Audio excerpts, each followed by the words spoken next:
Coach, when you look at the hot start that you guys had last season, you started 7-1. What was the mindset then, and how can you start the same way this season? It was really a take on all challengers. We weren't sure, for a while who we were going to play in those first few games going into the preseason in IT. So knowing that, you just have to be ready for whomever, and you just have to be ready as a team to do what we do and focus on what we do. And honestly, that's something that I want to continue even more so this year because of all of the adversity and changes that likely will happen as we get into this season. It's just be the best that we can be, and be ready to be the best, put the best team on the floor that we can at this moment in the season, and face whoever we face. Valerie, how different is the team from this time last year to now? How have you guys evolved, changed, if it be your game or even just your mindset going through a pandemic? I think it's changed a lot. It's kind of funny because I keep getting these memories of we were already playing a year ago, we were already having games, and we're just starting, barely just started playing 5-on-5. Everything's kind of pushed back. But I think it's been good. For our team, we've been able to focus on different things, coming closer off the court and just getting to know each other more. We might be behind, and I think we maybe are. We got into the gym a little bit later than most other teams did, but I think we've been focusing a lot on mental health, and that's been really big for us. Everyone's going through something this year has been crazy, all the different things that have been thrown at us. So we've just been focusing a lot off the court and making sure that everyone's healthy.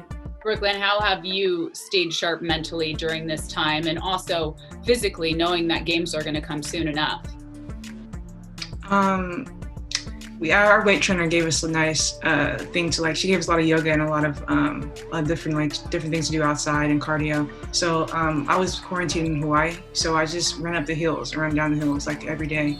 I did a lot of basketball training, just ball handling this summer. But yeah, mentally just being there for our team and making sure we're all ready to go. Valerie, what's been your message for some of the younger players? Because this is uncharted territory, and this is uncharted territory for you as well, but knowing that you have to step up and be a leader. Right. So I've just been kind of preaching, honestly, have fun. I think that what I want for our team is that everything going on off the court, that when we step on the court, this is kind of our sanctuary. And this is our time that we get to be together. And this is our time to kind of let loose and maybe use it as a stress relief, or just being able to have each other's backs. And it's just been nice to be able to all be together. What are your individual goals this season? What are you hoping to accomplish? That's a good question. I haven't really set any individual goals yet. I think just to work hard and to kind of give it my all. It's my last year here, so to make the most of that and hopefully just leave an impact in this conference. Having it be my last year here, I really want to see our team finish in the upper half of the conference and just do what I can to make sure that we're successful. I think I go hand in hand with Val, just being a good leader on and off the court and just having a great season, and having fun with it. Like we talked about, it's fun when you win. So that needs to happen.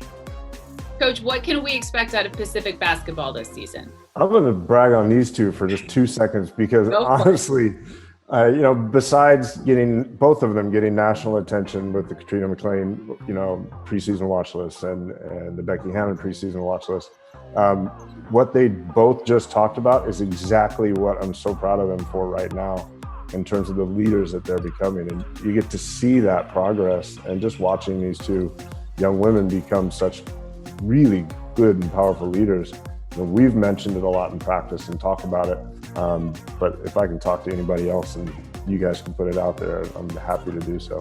We want to be competitive at the top of the conference. I think we all know that this is going to be a conference filled with parity this year. I think there's a lot of talent within the conference, and what I talked about earlier that we hope pays off later is that chemistry that just continues to build and build and build throughout the conference year, because I think it's going to be really needed and necessary as we get towards the end and into the tournament.